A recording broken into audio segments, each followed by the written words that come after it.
കൃഷ്ണായ വാസുദേവായ ഹരയേ പരമാത്മനെ പ്രണതക്ലേശനാശായ ഗോവിന്ദായ നമോ നമഃ. രാമായ രാമഭദ്രായ രാമചന്ദ്രായ വേധസേ രഘുനാഥായ നാഥായ സീതായ പതയേ നമ. ശ്രീ സീതാ ലക്ഷ്മണ ഭരത ശത്രുഘ്ന ഹനുമൽ സമേത ശ്രീരാമചന്ദ്രസ്വാമിനേ നമ. യത്ര യത്ര രഘുനാഥ കീർത്തനം തത്ര തത്ര ഗതമസ്തകാഞ്ജലിം ബാഷ്പവാരി പരിപൂർണലോചനം മാരുതിം നമത രാക്ഷസാന്തകം. നമ്മൾ ഉത്തരാഖണ്ഡ് 7-ാം സർഗം 38-ാമത്തെ ശ്ലോകം പറഞ്ഞു. അപ്പോൾ അതിൽ സിംഹാസനത്തിൽ ഇരുന്നിട്ട് ഈ അധോലോകത്തിലേക്ക് രസാതലത്തിലേക്ക് പോകുന്ന സീതയുടെ മീതെ എല്ലാ ദേവന്മാർ പുഷ്പവൃഷ്ടി ചെയ്തു. എന്നിട്ടോ അവർ ഈ ഒരു വല്ലാത്തൊരു സംഭവം കണ്ടിട്ട് ആകാശചാരികളായിട്ടുള്ള ദേവന്മാരൊക്കെ പരസ്പരം എന്തൊക്കെയോ പറഞ്ഞു എന്ന് പറഞ്ഞ് നമ്മൾ നിർത്തി. ഈ 39, 40, 41 ഒന്നിച്ചാണ് അതിൽ എഴുതിയിരിക്കണം കേട്ടോ, ഒന്നിച്ചാണ് ചെയ്തിരിക്കണം. അന്തരീക്ഷേ ച ഭൂമൗ ച സർവേ സ്ഥാവരജംഗമാ വാനരാശ്ച മഹാകായ സീതാ ശപഥകാരണാത് കേചിത് ചിന്താപരാസ്തസ്യ കേചിത് ധ്യാനപരായണാ കേചിത് രാമം നിരീക്ഷന്തഃ കേചിൽ സീതാം അചേതസഃ. മുഹൂർത്തമാത്രം തത്സർവം തൂഷ്ണീം ഭൂതമചേതനം സീതാപ്രവേശനം ദൃഷ്ട്വാ സർവം സമ്മോഹിതം ജഗത്. അന്തരീക്ഷേ, അതായത് ആകാശത്തിലും, ഭൂമൗച്ച ഭൂമിയിലും, സ്ഥാവരജംഗമാഹ സർവേ സ്ഥാവരജംഗമങ്ങളായ എല്ലാറ്റിലും, മഹാകായാഹ വാനരാഹ ച മഹത്തായിട്ടുള്ള വലിയ ശരീരമുള്ള വാനരന്മാരും, സീതാ ശപഥ കാരണാൽ സീതയുടെ ശപഥം കാരണം, കേജിൽ തസ്യാഹ ചിന്താപര അവളെക്കുറിച്ച് മാത്രം ചിന്തിച്ചിരിക്കുന്നവരും, അവർക്കൊന്നും സീതന്നെ വിചാരം അവർക്ക് ഇങ്ങനെയുണ്ട് സംഭവിച്ചപ്പോഴേ സീതയെ പറ്റിയിട്ടുള്ള വിചാരത്തിൽ നിന്ന് മനസ്സ് മാറ്റാൻ പറ്റാതെ അചേതസഹ കേജിൽ. ചിലരാണെങ്കിൽ കുറച്ച് നേരം ആലോചിച്ചിട്ട് മനസ്സ് അത് ആലോചന നിർത്തിയിട്ട്, അതായത് അചേതസ കേജിൽ അതിന്ന് മടങ്ങിയിട്ട് സീതയെ പറ്റിയിട്ടുള്ള വിചാരത്തിൽ നിന്ന് മടങ്ങിയിട്ട് രാമം നിരീക്ഷന്ത രാമനെ നോക്കി എന്താ രാമൻ്റെ പ്രതികരണം എന്നേ, എങ്ങനെ രാമൻ അതിന് പ്രതികരിക്കണം ഈ വലിയൊരു സംഭവത്തിന്. മുഹൂർത്ത സമയത്തിൽ അചേതനം സർവം എല്ലാം ചൈതന്യമറ്റ പോലെ തോന്നി. ഒരു നിമിഷം ഈ ഭൂമിനെ ചൈതന്യമറ്റതായിട്ട് തോന്നി.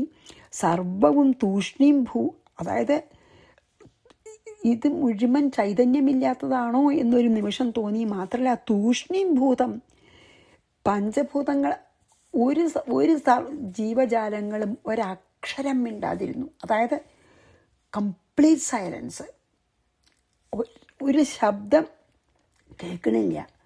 എല്ലാവരും അമ്പരന്നു.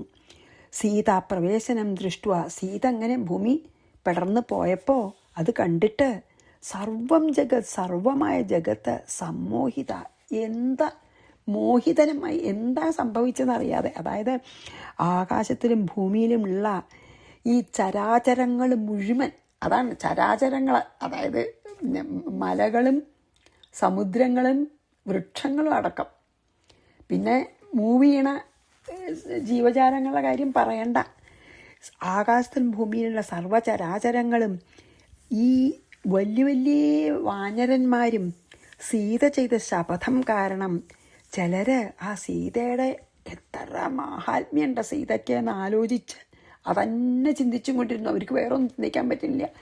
ഈശ്വര സീതയെ പോലെ ആരാ ഉണ്ടാവുക അങ്ങനെ വിചാരിച്ചിരുന്നു. ചിലരാണെങ്കിൽ സീതയെക്കുറിച്ച് ചിന്തിച്ചിട്ട് പിന്നെ ആ സീതയുടെ ദിവ്യരൂപം ധ്യാനിക്കുക.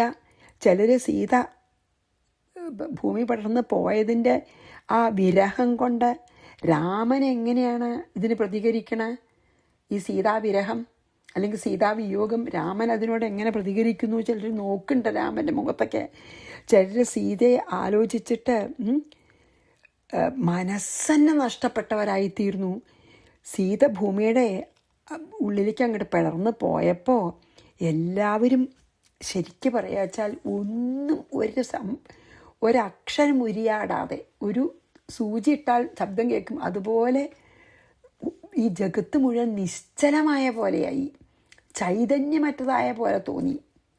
അത്ര ഒരു വല്ലാത്തൊരു ഒരു സംഭവമാണ് നടന്നത്. എല്ലാവരും ജീവനില്ലാത്തവരെ പോലെ സ്തംഭിച്ചു. ഈ ലോകം മുഴുവൻ സമ്മോഹനം, അതായത് മോഹിച്ചു.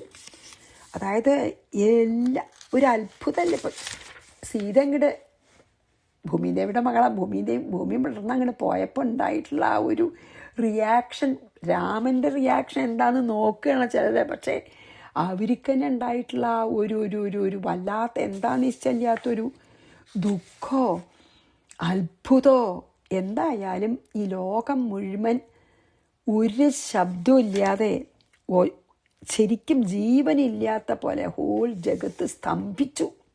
ചൈതന്യമറ്റ പോലെ നിൽക്കുക, ഒരു സ്റ്റാച്ചു പോലെ നിൽക്കുക. അതുപോലെ എല്ലാവരും അങ്ങനെയായി എന്ന് അതാണ് ഈ ശ്ലോകങ്ങളിൽ പറഞ്ഞത്. അതായത് സീത എന്തിനാലോചിച്ചാൽ ശരിക്കും അതല്ലേ നമുക്ക് എന്തൊരു സങ്കടം തോന്നും.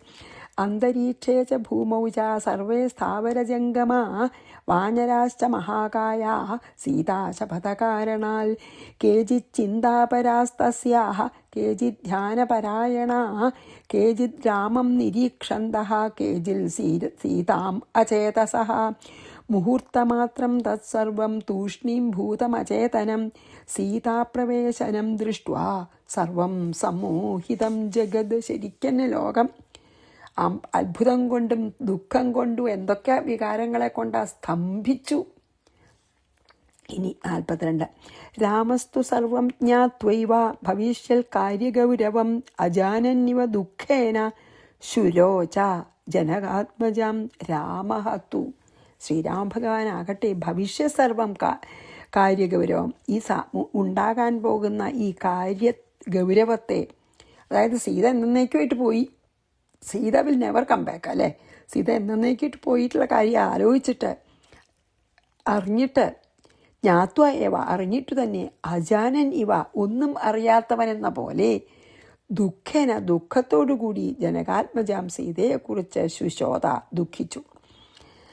രാമനാകട്ടെ ഇതൊക്കെ രാമനറിയാം ഉണ്ടാവാൻ പോകണ്ടെന്ന്, എങ്കിലും നടിക്കണം രാമനെ അല്ലേ. ഇതൊക്കെ നടക്കാൻ പോകണ്ടെന്ന് പൂർണ്ണമായിട്ടും അറിയുന്ന രാമനാവട്ടെ ഒന്നും അറിയാത്തവനെ പോലെ സീതയുടെ അന്തർധാനത്തെക്കുറിച്ച് ദുഃഖിച്ചുകൊണ്ട് വളരെ പരിതാപത്തെ നടിച്ചു.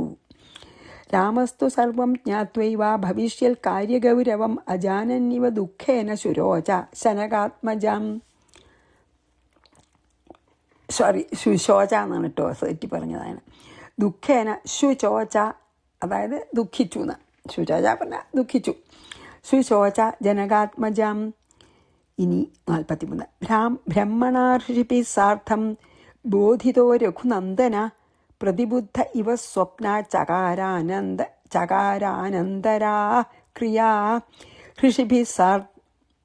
ബ്രഹ്മണ ഋഷിഭി സാർത്ഥം ബോധിതോ രഘുനന്ദന പ്രതിബുദ്ധ ഇവ സ്വപ്ന ചകാരാനന്തരാ ക്രിയാ. ഋഷിഭി സാർത്ഥം, അതായത് മുനിമാരോട് കൂടി ബ്രഹ്മാവിനാൽ ബോധിത രഘുനന്ദന, ബ്രഹ്മാവും മുനിമാരും കൂടിയൊക്കെ ശ്രീരാമനെ ബോധിപ്പിച്ചിട്ട് സ്വപ്നാത് പ്രതിബുദ്ധ ഇവ സ്വപ്നത്തിൽ നിന്ന് ഉണർന്നവനെ പോലെ അനന്തരാഹ ക്രിയാഹ, പിന്നെ ഈ മരണാനന്തരമുള്ള ക്രിയകളൊക്കെ ചകാര ചെയ്തു. അപ്പോൾ ശ്രീരാമനിങ്ങനെ ദുഃഖിച്ച് ഇതി കർത്തവ്യതാമൂഢനായിട്ടെന്നൊക്കെ നമ്മൾ പറയില്ലേ, ഇതി കർത്തവ്യതാമൂഢനായിട്ട് നിൽക്കുന്ന സമയത്ത് ബ്രഹ്മാവും മുനിമാരും ഒക്കെ രാമനോട് എല്ലാം പറഞ്ഞ് ആശ്വസിപ്പിച്ചു. എന്നിട്ട് പറഞ്ഞു, ഒരു ഭർത്താവ് ചെയ്യേണ്ട അന്ത്യകർമ്മങ്ങളൊക്കെ ചെയ്യണമല്ലോ. അപ്പോൾ അത് പറഞ്ഞപ്പോൾ ശ്രീരാമൻ എല്ലാം നടിക്കുകയാണല്ലോ, ഒക്കെ ശ്രീരാമൻ അറിയാം. ഉടനെ സ്വപ്നത്തിൽ നിന്ന് ഉണർന്ന പോലെ ഇനി ചെയ്യേണ്ട കർമ്മങ്ങളൊക്കെ ചെയ്തു, അതായത് അന്ത്യകർമ്മങ്ങളൊക്കെ ചെയ്തു ശ്രീരാമൻ. ഇവരെ ഓർമ്മിപ്പിക്കേണ്ടി വന്നു എന്നാണ് പറയുന്നത്. അതായത് ബ്രഹ്മാവും ഋഷിമാരൊക്കെ ഓർമ്മിപ്പിച്ചപ്പോഴാണ് ശ്രീരാമചന്ദ്രൻ ആ സ്വപ്നത്തിൽ നിന്ന് ഉണർന്ന പോലെ എല്ലാം ചെയ്തു സീതയ്ക്ക് വേണ്ടിയിട്ട്. ബ്രഹ്മണ ഋഷിഭി സാർദ്ധം ബോധിതോ രഘുനന്ദന പ്രതിബുദ്ധ ഇവ സ്വപ്ന ചകാരാനന്തരാ ക്രിയ. ഈ അന്ത്യകർമ്മങ്ങളൊക്കെ ചെയ്തു, ക്രിയകളൊക്കെ. 44 വിസസർജ ഹൃഷീൻ സർവാൻ ഹൃത്വിജോ യേ സമാഗതാ താൻ സർവാൻ ധനരത്നാദ്യൈ സ്തോഷയാമാസ ഭൂരിശഃ. സർവാൻ ഹൃഷീൻ എല്ലാ ഋഷികളെയും സമാഗതാഹ യേ ഹൃത്വിഭ അവിടെ വന്നിരുന്ന എല്ലാ പുരോഹിതന്മാരെയും വിസസർജ പറഞ്ഞയച്ചു. താൻ സർവാൻ അവർ സർവരെയും ധനരത്നാദ്യൈഹി ധനങ്ങളും രത്നങ്ങളും യാഗം കഴിഞ്ഞാൽ അങ്ങനെ ദാനമൊക്കെ കൊടുക്കണമല്ലോ. അപ്പോൾ അവരെയൊക്കെ പിന്നെ എന്താണ് പറഞ്ഞയച്ചു. എങ്ങനെ പറഞ്ഞയച്ചാൽ ധാരാളം രത്നങ്ങളും ധനമൊക്കെ കൊണ്ട് ഭൂരിശ തോഷയാമാസ അവരെയൊക്കെ നല്ലോണം സന്തോഷിപ്പിച്ച് പറഞ്ഞയച്ചു. അതായത് അശ്വമേധം നടത്തിക്കാനായിട്ട് അവിടെ വന്നിരുന്ന എല്ലാ പുരോഹിതന്മാരെയും ഋഷിമാരെയും ധാരാളം രത്നവും ധനമൊക്കെ കൊടുത്ത് സന്തോഷിപ്പിച്ച് അയച്ചു ശ്രീരാമഭഗവാൻ. വിസസർജ ഹൃഷീൻ സർവാൻ ഹൃത്വിജോ യേ സമാഗതാ താൻ സർവാൻ ധനരത്നാദ്യൈ സ്തോഷയാമാസ ഭൂരിശഃ. ഉപാദായ കുമാരൗ താവയോധ്യാമഗമൽ പ്രഭു തദാതി നിസ്പൃഹോ രാമ സർവഭോഗേഷു സർവദാ ആത്മചിന്താപരോ നിത്യമേകാന്തേ സമുപസ്ഥിതഃ. തൗ കുമാരോ ഉപാദായ ആ കുമാരന്മാരെ ഉപാദാനം ചെയ്തിട്ട് അവരെയും കൂട്ടിയിട്ടേ പ്രഭു രാമൻ അയോധ്യം അതായത് ലവനെയും കുശനെയും കൂട്ടിയിട്ട് അയോധ്യം അഗമത് അയോധ്യയ്ക്ക് പോയി. തദാതി അന്നു മുതൽ രാമൻ സർവഭോഗേഷു സർവഭോഗങ്ങളിലും സർവദാ എപ്പോഴും നിസ്പൃഹ അതായത് ഒരു ഭോഗങ്ങളിലും താല്പര്യമില്ലാതെ നിസ്പൃഹനായിട്ട് ആഗ്രഹമില്ലാതെ മീൻസ് വൈരാഗ്യത്തോടു കൂടി നിത്യം എപ്പോഴും ഏകാന്തേ വിജനമായ സ്ഥലത്തിൽ ആരുമില്ലാത്ത സ്ഥലത്ത് സമുപസ്ഥിത ഇരിക്കുന്നവനുമായിരുന്നു. ആത്മചിന്താപരഹ ആത്മചിന്തയിൽ മുഴുകിയിട്ട് ഒറ്റയ്ക്ക് എവിടെയെങ്കിലും വിജനമായ സ്ഥലത്ത് എന്താ പറഞ്ഞ വെച്ചാൽ ഈ ലവകുശന്മാരെയും കൂടി കൂട്ടി യജ്ഞശാലയെന്ന് ഭഗവാൻ ശ്രീരാമചന്ദ്രൻ അയോധ്യയിലേക്ക് തന്നെ മടങ്ങി.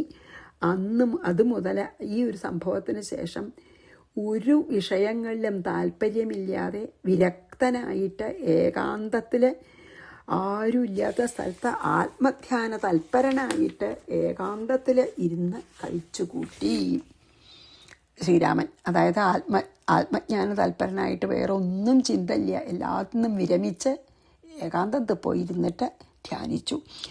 ഉപാദായ കുമാരൗ താവയോധ്യാമഗമൽ പ്രഭു തദാതി നിസ്പൃഹോ രാമ സർവഭോഗേഷു സർവദാ ആത്മചിന്താപരോ നിത്യമേകാന്തേ സമുപസ്ഥിതഃ.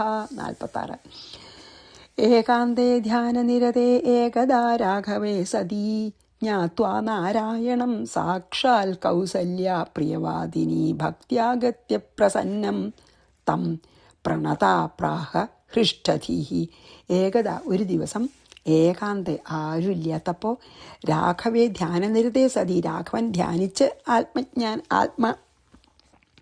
ധ്യാനത്തിലിരിക്കുന്ന സമയത്ത് ആത്മധ്യാന തൽപരനായിട്ടിരിക്കുന്ന സമയത്ത് പിന്നെ അങ്ങനെ സാക്ഷാൽ നാരായണം ജ്ഞാത്വാൽ സാക്ഷാൽ നാരായണനാണെന്ന് അറിഞ്ഞിട്ട് പ്രഹൃഷ്ടതി വളരെ സന്തോഷിച്ച മനസ്സോടുകൂടിയ പ്രിയവാദിനി കൗസല്യ പ്രിയം മാത്രം പറയുന്ന ശ്രീരാമ ഭഗവാന്റെ അമ്മ കൗസല്യ ഭക്തി ആഗത്യ ഭക്തിയോടുകൂടി വന്നിട്ട് പ്രസന്നം തം പ്രസന്നനായ അവനെ പ്രണമിച്ചവളായിട്ട് പ്രാഹ പറഞ്ഞു.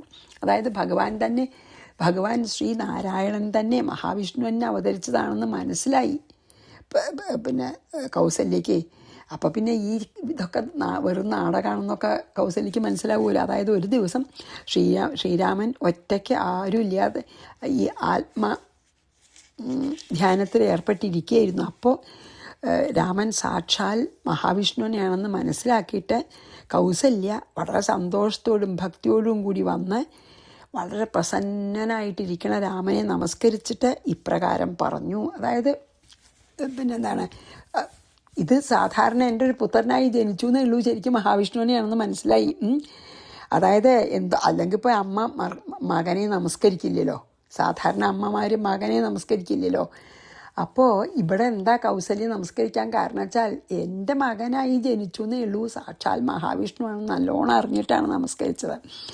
അതായത് ഈ പിന്നെന്താണ് ശ്രീരാമൻ്റെ ആ ഒരു എന്താണ് സീത പോയിട്ടും ഒരു സാധാരണ ഒരു സ്നേഹമുള്ള ഭർത്താവ് പ്രതികരിക്കണ പോലെ പ്രതികരിക്കില്ല എന്നുള്ളത് കൊണ്ടും ഋഷിമാർ പറഞ്ഞിട്ടും കൗസല്യക്ക് മനസ്സിലായി. അതുകൊണ്ടാണ് ഇങ്ങനെ നമസ്കരിച്ച് വന്നിട്ട്. അപ്പോൾ കൗസല്യക്ക് ദുഃഖം ഉണ്ടായില്ല, സന്തോഷത്തോടു കൂടി പറഞ്ഞുല്ലോ അല്ലേ. ഏകാന്തേ ധ്യാനനിരതേ ഏകദാ രാഘവേ സതി ജ്ഞാത്വാ നാരായണം സാക്ഷാൽ കൗസല്യ പ്രിയവാദിനി ഭക്തിയാഗത്യ പ്രസന്നം തം പ്രണതാ പ്രാഹ ഹൃഷ്ടധീഹി. 47. ഇനി എന്താണ് കൗസല്യ പറയണം ശ്രീരാമ ഭഗവാനോട്, രാമ ത്വം ജഗതാം ആദിരാദിമധ്യന്തവർജിത പരമാത്മാ പരാനന്ദാ പൂർണ്ണപുരുഷ ഈശ്വര. രാമ അല്ലയോ ശ്രീ രാമ, ത്വം അങ്ങ് ജഗതാം ആദി ജഗത്തുക്കളുടെ മുഴുവൻ കാരണവും ആദി കാരണവും ആദിമധ്യാന്തവർജിത ആദിയും മധ്യവും അനന്തവുമില്ലാത്തവനും പരാനന്ദ ആനന്ദസ്വരൂപനും പരമമായ ആനന്ദസ്വരൂപനും പൂർണ്ണ എങ്ങും നിറഞ്ഞ ഓംനി പ്രസൻറ്റ്, അതായത് ഓൾ പെർവൈഡിങ് ആണ് തന്നെ, പൂർണ്ണനും പുരുഷനും അതായത് ജീവനായിരിക്കുന്നവനും ഈശ്വര നിയന്താവും എല്ലാവരുടെ നിയന്താവും പരമാത്മാവ് തന്നെയും ആകുന്നു.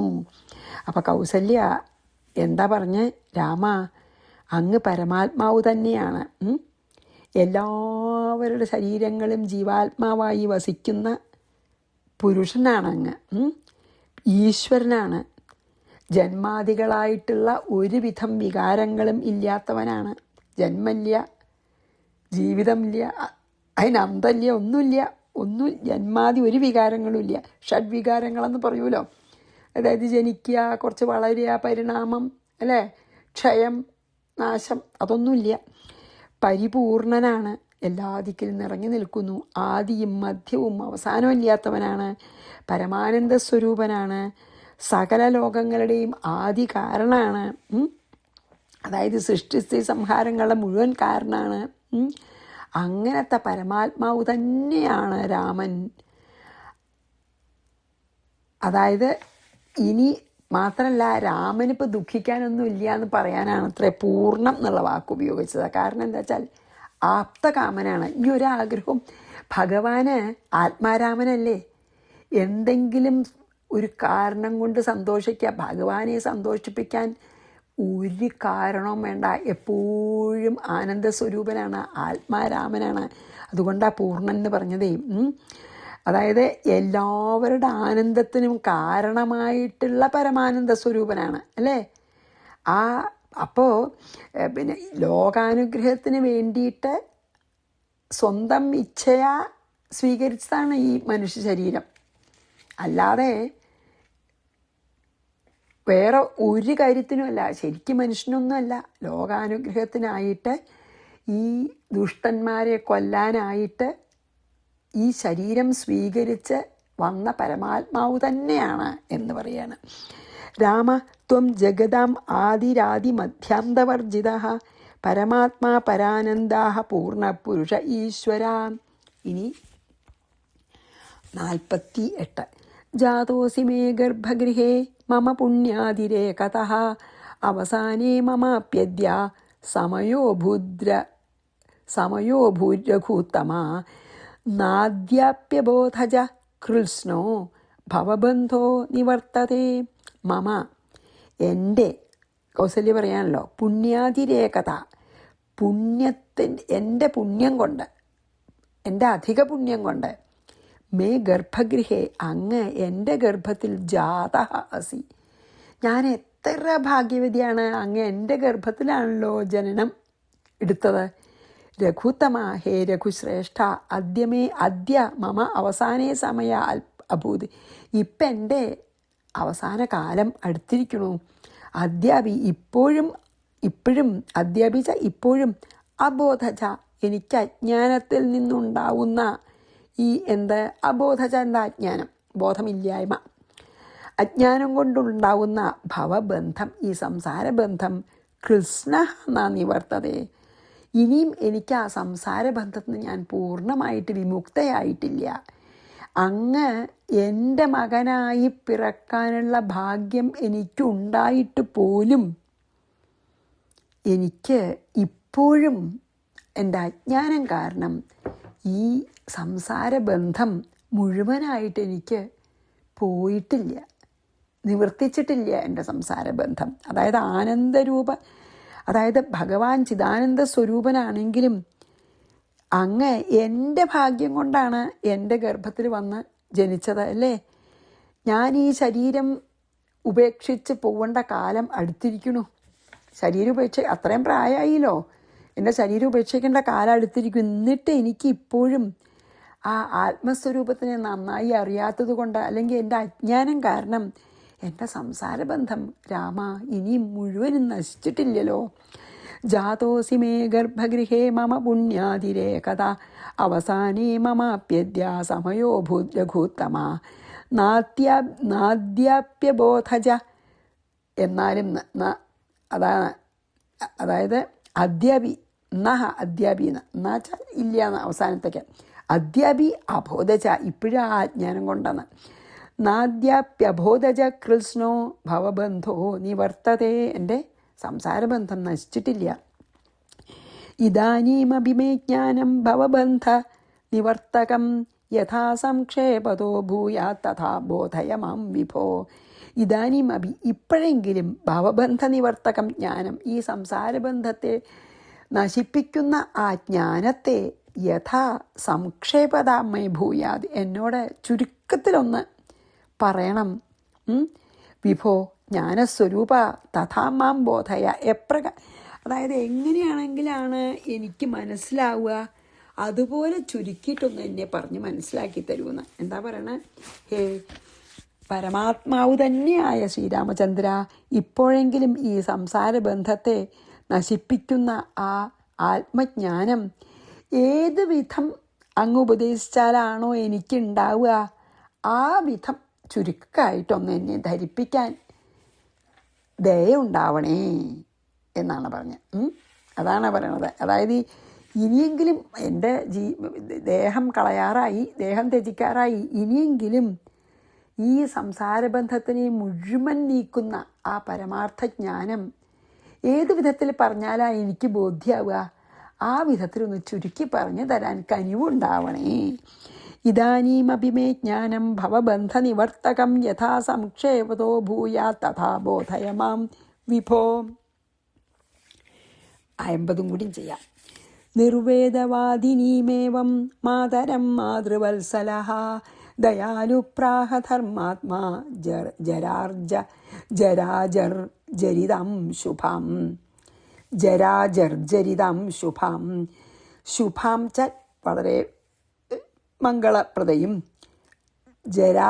ജരാജർജാരിതാം, ജരയാൽ ജരകൊണ്ട് ജർജാരിത, ജയകൊണ്ട് ജീർണയും ജീർണിക്കപ്പെട്ടവളും. വയസ്സായിട്ടേ ജരകൊണ്ട് ജീർണിക്കപ്പെടുമല്ലോ വയസ്സായാൽ, അതുകൊണ്ട് ജീർണിക്കപ്പെട്ടവളും. അതായത് ക്ഷയം തുടങ്ങൂലോ ബോഡിക്ക്. ഏവം നിർവേദവാദിനിയും, ഇപ്രകാരം ഇങ്ങനെ ഈ ആശ ഇല്ലാത്ത വിധം, അതായത് വിരക്തി വന്ന വിധം പറയുന്നവളും, വാക്കുകളെ ഉച്ചരിക്കുന്നവളും, മാതരം അമ്മയോട്, മാതാവിനോട് ദയാലു മാതൃവത്സല, കരുണാനിധിയും വളരെ ദയാലു അല്ലേ, കരുണാസാഗരനാണ്. മാതാവിൽ അങ്ങേയറ്റം സ്നേഹമുള്ളവനും, മാതൃവത്സല മാതാവിൽ വാത്സല്യമുള്ളവനും, ധർമാത്മാവുമായ രാമൻ പ്രാഹ പറഞ്ഞു. അപ്പോൾ രാമൻ പറയണമെന്ന് നമുക്ക് നാളെ ചെയ്യാം. പക്ഷെ ഇതെന്താ വെച്ചാൽ വളരെ മംഗളപ്രദയും, ജരയാൽ വളരെ മംഗല്യമുള്ള സ്ത്രീയാണല്ലോ, മംഗളമായിട്ടുള്ള സ്ത്രീയാണ്, മംഗളപ്രദയും, ജര കൊണ്ട് വയസ്സായിട്ടേ വാർദ്ധക്യം കൊണ്ട് ജീർണിച്ച ദേഹത്തോടു കൂടിയവളും, വിഷയസുഖങ്ങളിൽ, അതാണ് നിർവേദം, വിഷയസുഖങ്ങളിൽ ആശ നശിച്ചവളും, നശിച്ചിരിക്കുന്ന സ്ഥിതിയെ, അതായത് എനിക്ക് ഇനി ഒന്നിലും ആശയില്ല, എനിക്ക് ഞാൻ ഉപദേശിച്ചു പറഞ്ഞല്ലോ, അങ്ങനെ വൈരാഗ്യത്തോടു കൂടി എന്നെ സമീപിച്ചവളുമായ, അല്ലെങ്കിൽ എന്നോട് വൈരാഗ്യ മനസ്ഥിതി അറിയിച്ചവളുമായ മാതാവിനോട് കാരുണ്യവാരിധിയും മാതൃവാത്സല്യം തുളുമ്പുന്നവനും ധർമാത്മാവുമായ ശ്രീരാമചന്ദ്രൻ ഇപ്രകാരം പറഞ്ഞു. അതായത് വളരെ കാരുണ്യത്തോടു കൂടിയിട്ട് അമ്മയുടെ ആ വൈരാഗ്യം ഉദിച്ചിട്ടുള്ള മനസ്സിനെ അറിഞ്ഞ് ആ വളരെ മംഗല്യപ്രദയും പിന്നെയോ വാർദ്ധക്യം കൊണ്ട് ക്ഷീണിച്ചവളുമായിട്ടുള്ള അമ്മയോട് ഇപ്രകാരം പറഞ്ഞു എന്ന് പറഞ്ഞ് നമുക്ക് ഇന്ന് ഇവിടെ നിർത്താം. അപ്പം ഞാൻ 50 വായിച്ചിട്ട് നിർത്താം. നിർവേദവാദിനീമേവം മാതരം മാതൃവത്സലഃ ദയാലു പ്രാഹധർമാത്മാ ജരാജർജരിതാം ശുഭാം. ശ്രീകൃഷ്ണാർപ്പണമസ്തു. സർവത്ര ഗോവിന്ദനാമ സങ്കീർത്തനം. ഗോവിന്ദ ഗോവിന്ദ. ശ്രീ സീതാലക്ഷ്മണ ഭരത ശത്രുഘ്ന ഹനുമൻ സമേത ശ്രീരാമചന്ദ്രസ്വാമിനേ നമഃ. ഗുരുവായൂരപ്പാ ശരണം.